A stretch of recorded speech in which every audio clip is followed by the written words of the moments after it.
நம்ம வீட்டில் இருக்கக்கூடிய மீதமான கரும்பை வச்சு எப்படி கரும்பு சாறு தயார் பண்ணுறதுன்னு பார்க்க போகிறோம். இந்த கரும்பு சாறு தயார் பண்ணுறதுக்காக மிஷின் எதுவுமே தேவையில்லை. வீட்டில் இருக்கக்கூடிய மிக்ஸி ஜாரை வச்சு ரொம்ப ஈஸியாக தயார் பண்ணிடலாம். ஹலோ ஃப்ரெண்ட்ஸ், வெல்கம் டு சமையல் டிலேட். வீடியோக்குள்ளே போகிறதுக்கு முன்னால் நீங்கள் இன்னும் சமையல் டிலேட் சேனலை சப்ஸ்கிரைப் பண்ணலைன்னா மறக்காமல் சப்ஸ்கிரைப் பண்ணுங்கள். இப்போ ஃபஸ்ட்டு கரும்பு சாறு தயார் பண்ணுறதுக்காக ஒரு கரும்பு எடுத்துகிட்டு இந்த மாதிரி கத்தினால் கட் பண்ணி எடுத்துக்கோங்க.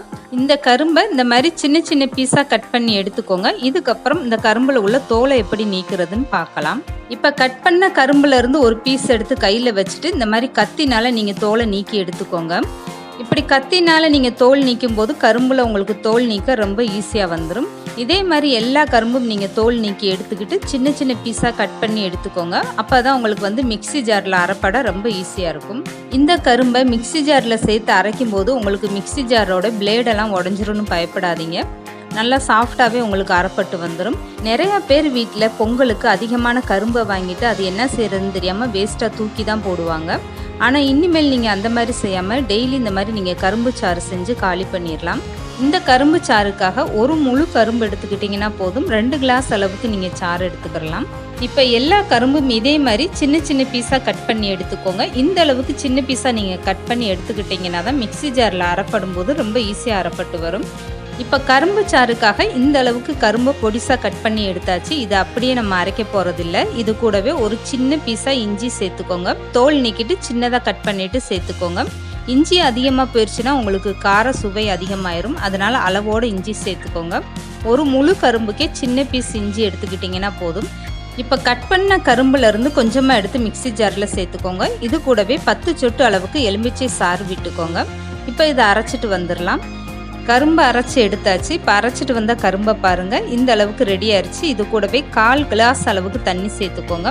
மொத்தம் ஒரு கரும்புக்கே நீங்கள் 1/4 கிளாஸ் அளவுக்கு தண்ணி சேர்த்துக்கிட்டிங்கன்னா போதும். இதுக்கப்புறம் கொஞ்சம் கொஞ்சமாக நீங்கள் கரும்பை சேர்த்து மொத்தமாக இதே மாதிரி நீங்கள் அரைச்சி எடுத்துக்கோங்க. இப்போ கரும்பு சாறு ரொம்பவே சூப்பராக தயாராகிடுச்சு பாருங்கள். இதுக்கப்புறம் ஒரு ஜல்லடை வச்சுட்டு இந்த கரும்பு சாறை வடிகட்டி எடுத்துருங்க. அவ்வளோதாங்க, ரொம்பவே சூப்பராக நம்ம மிக்ஸி ஜார்லேயே கரும்பு சாறு தயார் பண்ணியாச்சு பாருங்கள். நம்ம வீட்டில் பொங்கலுக்கு வாங்கின மீதமான கரும்பை வச்சு எப்படி வீட்டிலே கரும்பு சாறு தயார் பண்ணுறதுனா இன்றைக்கி நம்ம பார்த்துருக்கோம். கண்டிப்பாக நீங்களும் இதே மாதிரி ஒரு கரும்பு சாறை தயார் பண்ணி பாருங்கள். எப்போதுமே கரும்பை வாங்கினா நீங்கள் வேஸ்ட்டு பண்ணவே மாட்டீங்க. வீட்டில் வயசானவங்க குழந்தைகள்லாம் இருந்தால் அவங்கனால கரும்பெல்லாம் கடித்து சாப்பிட முடியாது. அந்த மாதிரி டயத்தில் இப்படி நீங்கள் கரும்பு சாறு பிழிஞ்சு கொடுங்க, அருமையாக விரும்பி சாப்பிடுவாங்க. இப்போ இந்த கரும்பு சாறு ரொம்பவே சூப்பராக தயாராகிடுச்சு பாருங்கள். இந்த கரும்பு சாறில் உள்ள சக்கையெல்லாம் பிழிஞ்சிட்டு இந்த மாதிரி எடுத்துருங்க. இந்த சக்கை நம்மளுக்கு தேவையில்லை. இதை நீங்கள் வெளியே போட்டுடலாம். அருமையாக இப்போ கரும்பு சாறு தயாராகிடுச்சு பாருங்கள். நான் ஒரு முழு கரும்பு தாங்க எடுத்திருந்தேன். அதுக்கே எவ்வளோ சாறு வந்திருக்கு பாருங்கள்.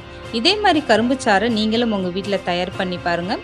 இப்போ நீங்கள் விருப்பப்பட்டீங்கன்னா இந்த கரும்பு சாறில் நல்லா ஜில்லுன்னு ஐஸ் க்யூப் போட்டு சாப்பிட்லாம். ரொம்பவே அருமையான டேஸ்ட்டாக இருக்கும். இந்த கிளாஸில் எனக்கு 2 கிளாஸ் அளவுக்கு சரியாக இருந்துச்சு ஒரு முழு கரும்போட சாறு. இப்போ எடுத்துக்கிட்ட இந்த கரும்பு சாறில் ஐஸ் க்யூப் போட்டுருங்க. அவ்வளோதாங்க, ரொம்பவே சூப்பராக ஜில்லுன்னு கரும்பு சாறு வீட்டிலே தயாராகிடுச்சு பாருங்கள். இந்த வீடியோ பிடிச்சிருந்தா லைக் பண்ணுங்கள், ஷேர் பண்ணுங்கள், மறக்காமல் சமையல் டிலேட் சேனலை சப்ஸ்கிரைப் பண்ணுங்கள்.